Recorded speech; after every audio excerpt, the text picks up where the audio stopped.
Good afternoon, ladies and gentlemen, whiskey drinkers of all ages, sizes, and colors, no matter where you reside on the planet Earth. This is the Mad Mix whiskey review number 108. As you can see, we got Deanston Virgin Oak. I enjoyed that Deanston 12 very much. Good, solid, malty scotch. And this one was sitting behind it over at the Musty Dusty store. This gets no age statement. But it is obviously it's from Deanston Virgin Oak. It tells you non-chill filtered and finished in virgin oak cask, so that would lead me to believe maybe it's colored. I don't know. And we get a 46.3. You know, I like a solid proof point like that. That is, what is 46.3? That is 92.6. That's a solid age statement. So we're enjoying the day. It's been raining here in the Northeast. Solid for a couple days. And my basil plant, which I put to good use today. Oh, I'm making a beautiful Italian gravy. You can see the meatballs, the sausage, there's some steaks. There's a nice steak for you. Oh yeah, I love making a good gravy. I love cooking. There's something about cooking that'll help you fucking feel like a man. Let me put this down a little bit. I want to get it to a nice simmer. Get the lid on it with a little crack to get off some of that water. And obviously I'm doing a strip and run. It just started a little while ago, as you can see. I'll throw this off. I'll wait till this jar fills up, throw off the 4 shots and heads. I don't bother separating 4 shots and heads. They don't make any difference to me. It's all shit and you're not gonna drink it. So toss it all together. Some people make their cuts at 4 shots, toss them out, and then make their head cuts and toss it out. Now every run, no matter what, I pull off at least 1,000 mils, or even 1,500 sometimes. I'll stick my finger under there and get a nice smell after it's got 1,000 in here. If it's still shit, I'll keep fucking letting it drip, dump it all down the drain. It's garbage. You could use it for lawnmower fuel, I guess. It is, what, 60, probably 65% alcohol, something like that. So it's coming off pretty good. The boiler was filled up pretty good. Probably got about 23 gallons in a 26-gallon boiler, so it'll run. And as you can see, it's still looking pretty as ever, although I probably should clean up the copper. It's running at 200 at the boiler and 180 at the head. This is, like I said, this is just a strip and run. I'd pay a lot more attention if it wasn't a strip and run. I've got 2 buckets full. You can see underneath that Rubaeus box, those buckets are full of stripped out alcohol, and this is the last strip and run I've got for all of it. And then the next run will be a second distillation of all that. Probably, I would imagine, like 12 gallons of stripped out alcohol. Maybe I'll get 10 gallons out of it, maybe, who knows.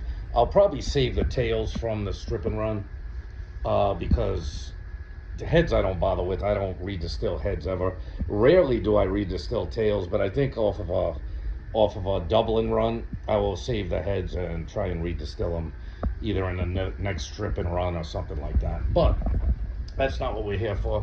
We're here to get a nice little sniff on the Deanston. Like I mentioned, the Deanston 12 was a solid malty scotch. Very good bargain. I think the Deanston 12 was 38 bucks. I want to say this one was about 35, 36 bucks. Not an expensive bottle, but you get no age statement. I like that Deanston 12. It was solid. This was a little bit cheaper. It was a little bit cheaper than the 12. I think the 12 was 38, like I said. This might have even been cheaper than 36. It might have been like 34. I didn't pay much attention. I ended up picking up a 6-pack with it. So it all came to less than 50 bucks because she gave me like $58 back. So this might have been a little bit cheaper than the 12. And I liked the Deanston 12 so much, I said, you know what? This was the only one they had besides the 12 at this particular, the old Musty Dusty store. So I figured, why not? I like the malt flavor of the Deanston, so maybe with the Virgin Oak, it offers something a little different. But I definitely recommend the Deanston 12. If you can go back and look at the video on it, it's a very solid, affordable Scotch whiskey, single malt Scotch whiskey. And this also gets, you know, the Highland single malt. This is not a blend. This is not a blended malt. This is a single malt. So with that being said, let's get the big schnoz up in it. Yeah, right off the rip, you're getting that Deanston malt smell.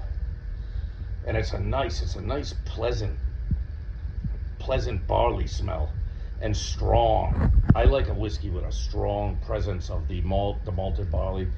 Deanston's given that for a reasonable price. I really like it. Yes. Back behind it, I'm getting some fruits, believe it or not. And I bought a second glass when I was up there last time when I went to, I didn't go to Cathedral Ledge. I went to Wiggly Bridge Distillery up in York, Maine, and picked up another full-size Glencairn, but I keep forgetting to bring it over to my girl's house. So, yes, I like the malt of Deanston. I think Deanston for a bargain whiskey, for an affordable whiskey, it offers you a very, very good malty aroma and flavor too, probably. The 12 did anyway.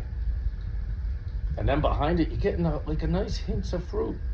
Nice hints of fruit. Nice. It's a very, well, we're not here to sniff it, are we, people? We're here to have a nice little smack at it. Let's go.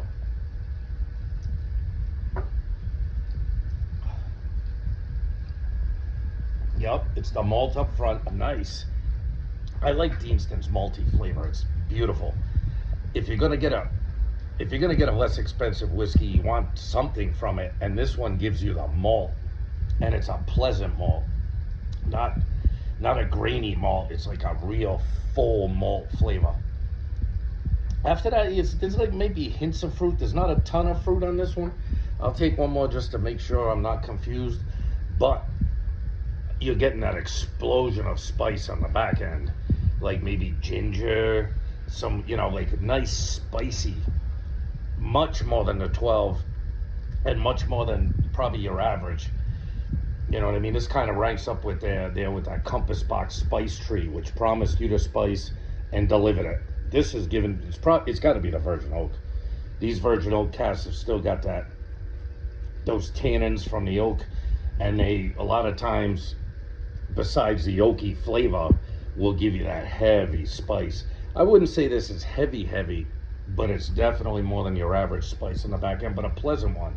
It leads from that malt through to subtle hints of fruit and then into a good amount of spice, but it's a nice palate transition. I like it.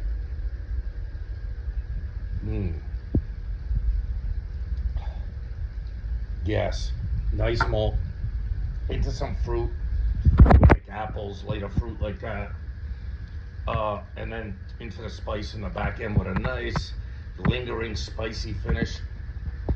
Maybe, like I said, maybe hints of ginger or something like that in there in the spicy finish.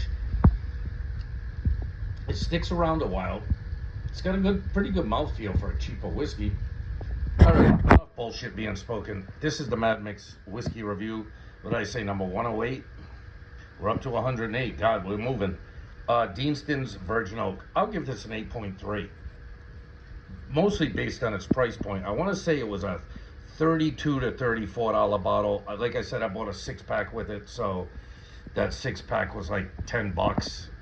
So I think it was 44 bucks for both. So you take 10 from 43. Oh, so it's like a $33 bottle or something like that. So at that price point, I definitely recommend it. I wouldn't pay more than 35 bucks for this. So depending on where you are and what they're going to charge you at your local liquor store, if you can get this for less than 35 bucks, you found yourself a single malt bargain. It's got that beautiful Deanston flavor, that malt flavor, nice little hints of fruit leading into the spice, very drinkable, and an excellent proof point. So I got no complaints about this one. This would have fallen into the cheap whiskey review if I was still doing them, and this would be a banger in the cheap whiskey review. So if you see it, get it. If you get it, enjoy it, and you can thank me later. All right? Be good, people. I'll talk to you soon enough. Later.